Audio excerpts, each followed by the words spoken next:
let's start with a question for you. You know what is the difference between technological advance and innovation? Try to guess, if you don't know. There is a huge difference between technology advancement and innovation. My guess would be an advance is if you already have a technology which is getting more precise and more better, and innovation is when there's something truly new coming into the field. Not only to field. There is a lot of technological advancements that is already on the field working, all the Internet of Machines, for example, but it's not considered a real innovation until changes something. In what? In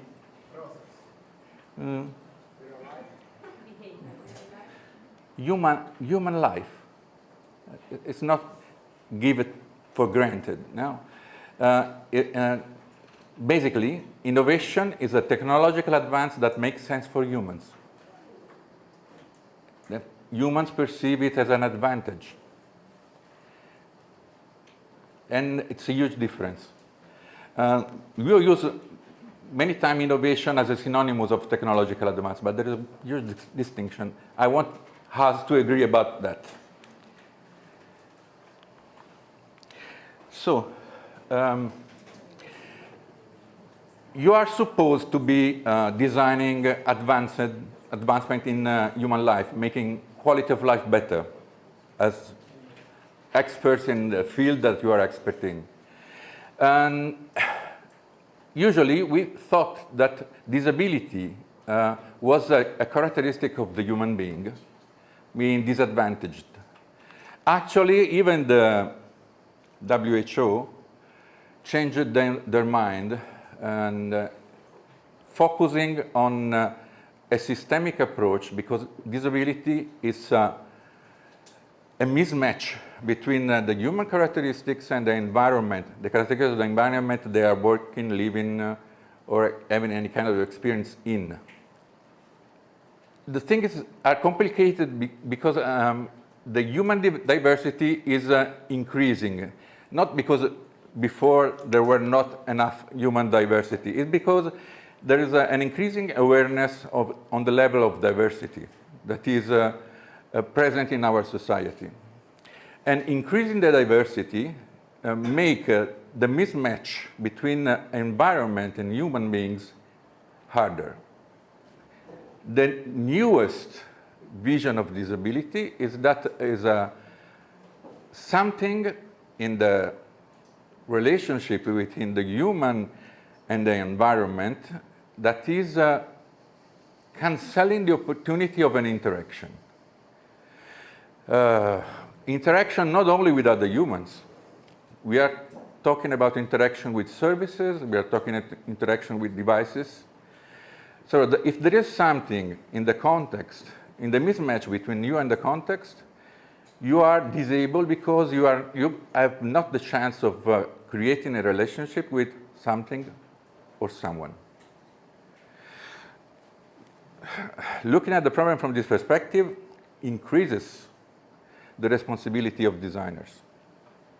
Whatever you are designing, at any level you are designing, you are supposed to creating something that is empowering for the society, but if you are not aware enough of human diversity, you could possibly creating an obstacle for some relationship between some humans and others.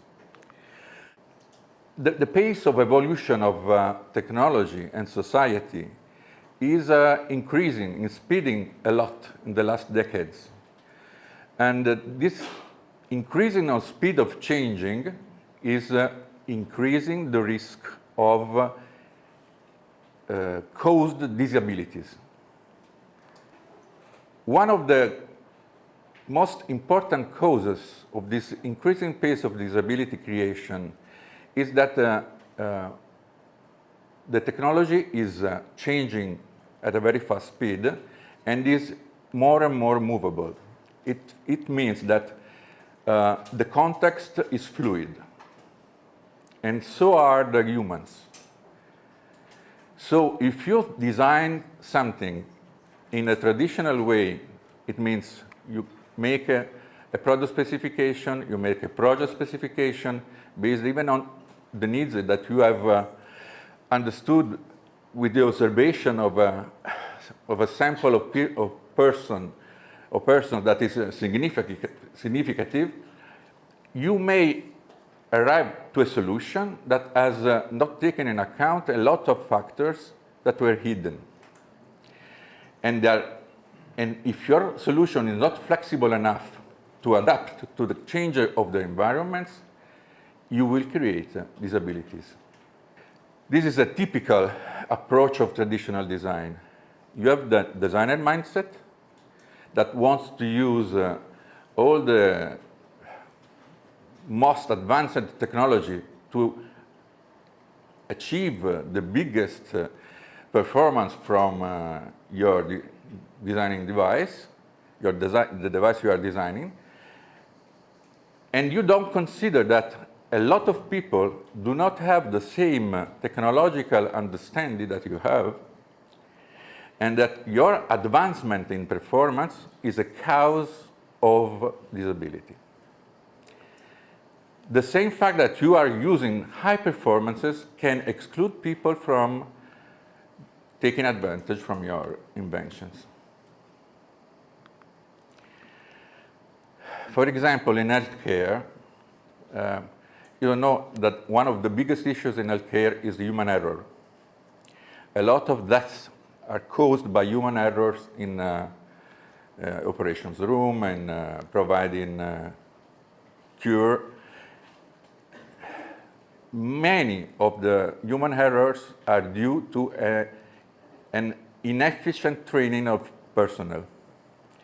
And that's not because the training is very poor. It's just because the pace of changing of technology is so fast and rapid that training is never up to date. Beyond that, we learn through behavior more than we learn through training. So if you have used that technology in some way for decades, and suddenly it changes, switches to a more powerful, more performing kind of interface or tools, it will take for you, even after the training, decades to change your behavior. And it is not usually taken in account from designers because they give it for granted that you can learn things. But there is a lot of our behaviors that are automatic. And we learn it through perseverance. If a behavior is valid and effective for enough time, it is encoded in our limbic system that makes our decision automatic. And it's very, very hard to cancel and to change it. So when you make a drastic change in the procedures in a medical device, cause the opportunities offered by a new technology, you are risking a lot in terms of human lives. So how to act? The traditional way of understanding the needs is observation. You analyze the behavior, the context. You can make interviews, focus group with the people, asking them questions and registering their answers, and make an idea about what are their needs. But unfortunately, people are not sincere. I always try to give to the other person a better image of myself than the one that is inside me real. Because it's a natural approach to, and it's this way of cheating can disguise the idea of needs that we have through an interview. The only way to understand what are the issues of a person is to put them in a situation that is critical. and force them to react genuinely. And it is not makeable through an interview. You must live with them, make things with them, to force them to behave in a natural way. This is the base of co-design and co-creation. This is my unit of research. We work in this field, and this is a map of what human-centered design is. You can see there are two axes in this compass. One is design-led and through research-led, and one expert mindset through participatory mindset. Expert mindset means that you work on observation and you provide solution based on your observation. Participatory mindset means that you call people to work with you and give them the instruments to participate to the design process. Just because you want to see them acting in real life, to understand what is better for them, and do not simply suggest them an idea, but make them cooperate with you and providing new perspectives to your vision. This is where we place, it is in the middle between participatory and expert, because the level of participation is not always the same. It varies, changes according to the situation, the context, the people, the organization, the stakeholder, the system in which you are working on. These are the disciplines that we use and that formalize disciplines, but I do not believe in formalized disciplines. You must learn from every one of those to understand some strategies of design, and then choose the perfect mix for the context, the persons, the system, the culture you're working in. Basically, co-design allows you to use diversity as an empowering design instrument for creating more flexible solutions that are able to adapt instantaneously to persons and contexts that are changing. And these are some of the principles that you have to follow when you make a real co-design workshop. Total engagement of the user. I mean, it must not be a fake situation. If the involvement, the empowerment is not real, people will realize it and will not participate, will not cooperate, will not be spontaneous. Fair eligibility, and it doesn't mean what are your skills or importance in a context. You are invited. You must learn from the experience, even if it is in conflict with your previous ideas. Sometimes you must admit you were totally wrong. And for a designer, for an expert, it's not a nice situation. You must create an environment that is fertile to generate new ideas. It means that you must put all your design capabilities in create the potential for new ideas. That's where your expertise is required, in creating the situation perfect for other people to have ideas. And this, for an expert, is not sometimes a rewarding situation. And then you must generate ideas through action, not through questioning, not through dialogue. You must give people the opportunity to modify reality with their hands, prototype as soon as possible, and test. Even rough prototypes, even low details prototype are better than a wonderful idea explained through words. Fail fast. That's a good principle. Make a rough prototype, try it, and fail fast. And realize immediately that you are on the wrong way, because through errors you learn. Okay, these are the approaches from the traditional one, paternalistic, expert, to the collaborative. And collaborative is the best approach for health design. Why?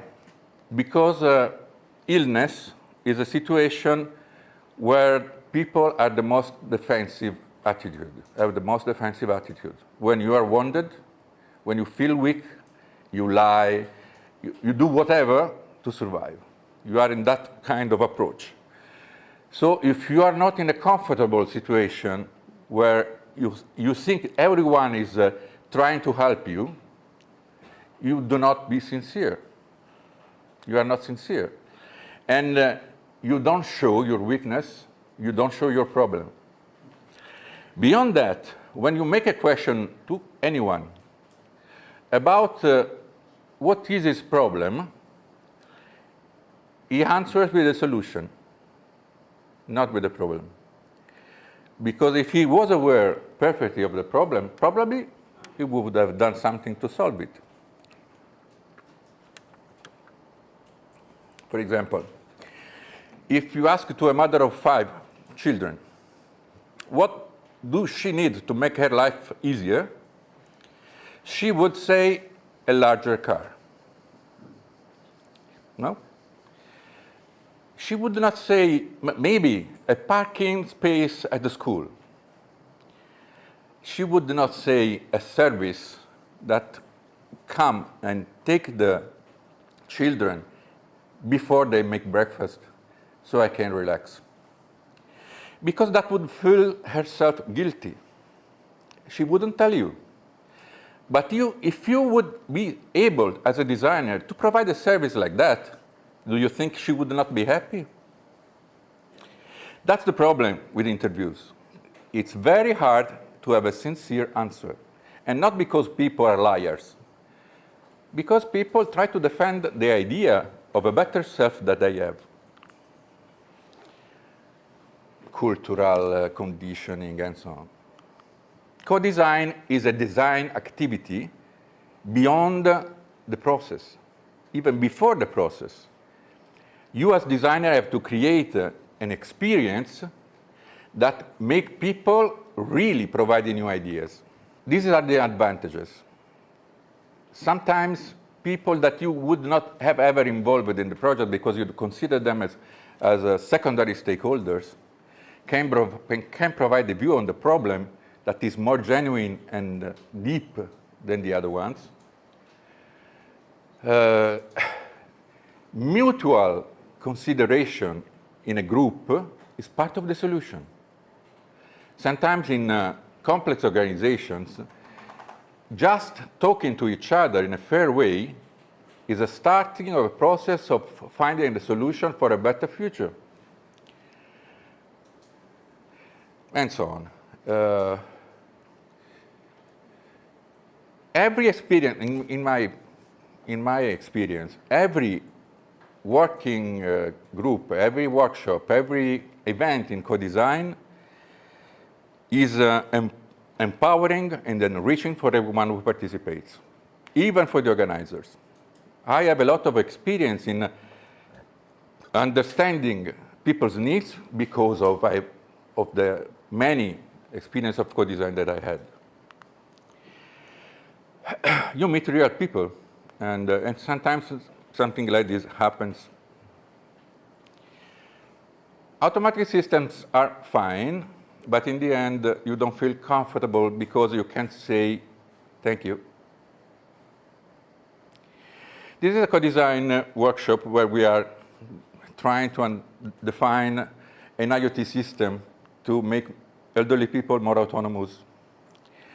And this girl exit with a phrase that changed my vision of supportive technology completely. How many of them, of your groups, have put dignity as one of the main needs of the people that we are working for? This is dignity. Saying, I owe you some, no? Saying thank you, I owe you some. I am grateful to you, preserve my dignity. If I can't even say thank you, I am totally passive. I know, I think it's really subtle, no? It's not easy. But if you consider a technology that could make even the weaker person cooperative, making an effort to making his situation better, how much more rewarding would it be for them? How much engaging would it be for them? What I'm telling you is that when we are talking of human needs and behavioral change, not everything is rational. Not everything is logic. Not everything is a cause-effect. It's more subtle. There are issues in co-design because the diversity creates issues. Sometimes people are not cooperative at all. The risk is boredom. If you are not able to make an animation that's effective, that's genuine, that is contagious, people start to yawn and not be cooperative. It's socially complex. Sometimes diversity is so great that parties are creating in the groups. And the main thing is that empathy is not teachable. Empathy is the main value, the main skill that is natural. If you don't love people, don't make the animation of co-design groups. And even if you love people, it may happen this. Look at my glance and look at the man. This man was always saying, no, I'm not interested in that. I don't need that. No, that's bullshit. Do everything. And it's hard, it's a bit challenging for your patients, but you have to try a way to motivate also this person, because probably there is a reason for his attitude. And probably he's hiding a secret that could be useful for you. This is how co-design group, that the way we organize, appears. Different tables. At the same tables, different kind of people. Here we have, always for the IoT system for elderly people of different categories, autonomous, not autonomous, caregivers, professional operators, medical operators, decision makers, all at the same table. As you can see on the table, there is a lot of stuff. Stuff usable to make prototypes. We discuss, we make ideas and put it on a Canva, and then try to apply the best of those, the one that everyone agrees on, even digitally or physically, until we start to think as a group and create something that everybody is agreeing on. For example, a wearable can be simulated with a stripe of tissue and a piece of paper, nothing more. But since our intelligence is not only resident in the brain there's a big part of the rational, but the limbic system is diffused all over the body. It forces the limbic system, that is the automatic one, to give answers. Even interfaces can be simulated with rough prototypes in the first part. Now I show you a case study. This is a case study that we have made recently with a very big corporation in electronic equipment for public and private spaces. That forced us to sign an NDA that was very strict. So I can't say almost nothing about what we did. I can make you see very little pictures of what we did, but the process is interesting, and so I will explain it to you. This is an IoT system for communications in public and private spaces, and we started designing the process. This is not a standard process.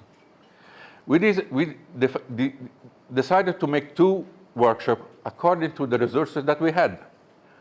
Now, if we had more time and more money, we would have made more, but we have time and money only for 2 workshops. So we conceived this flux, 2 moments when co-creation was about 3 phases, and 1 phase that we made alone of reviews and refining the concept for.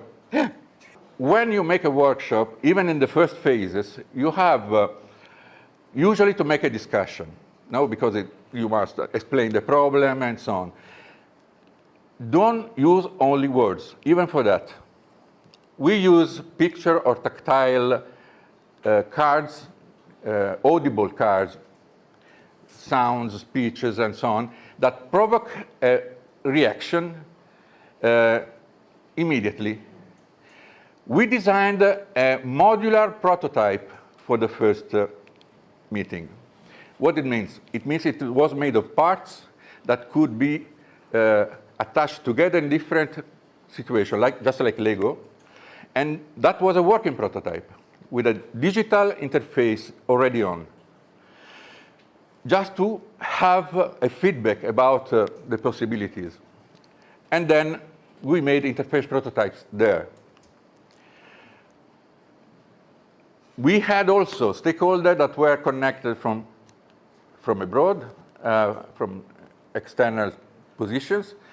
And so we used Miro for exchanging the ideas.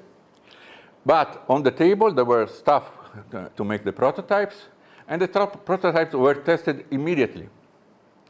This is the first meeting. So we had an idea about different kind of configuration, the relationship between the interface, the digital interface, the physical interface, and the position of the user. So the results of the workshops were about accessibility, interaction with the system, readability and visibility of the display in the different situation of the users, information search system, privacy and security, audibility and clarity of speech, and tactile efficacy. But most important, these are the behavioral results. What we learned by the behavioral people using the interfaces. They were blocked by shyness, modesty. They were scared to try something that they didn't see before, because the purpose of the company was to revolutionize the archetype of this object.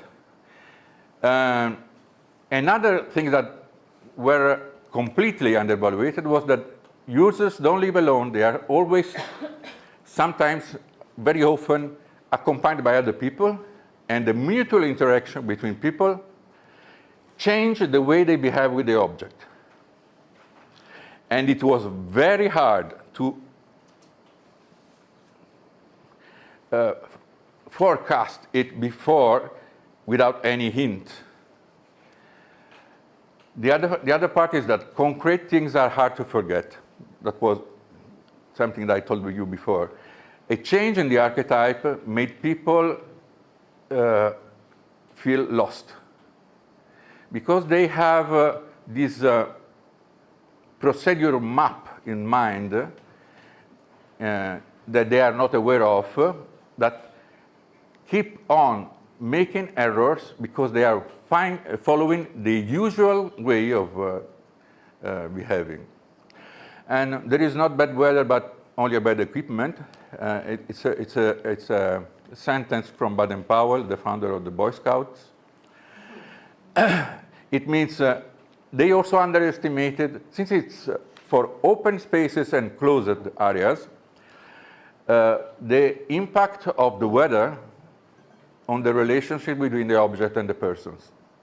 So we had to provide some solutions to ensure a comfortable environment to interact with the object, even if it was raining, it was sunny, or it was blowing wind. I do not comment. This is the main aim of co-design. You must involve people because you can never, never imagine what are in the people's lives, not in the people's mind. In the people's mind, you can ask a question, they will answer. But what they have deeply in their heart, in their behaviors, in their everyday life, cannot be understood by far through observation and even with a direct speech. This is the role of a designer in a co-design workshop. It's not an author, because at the end the design is not only his. He is not a facilitator, because you are not teaching people anything. You are an instrument of empowerment through empathy.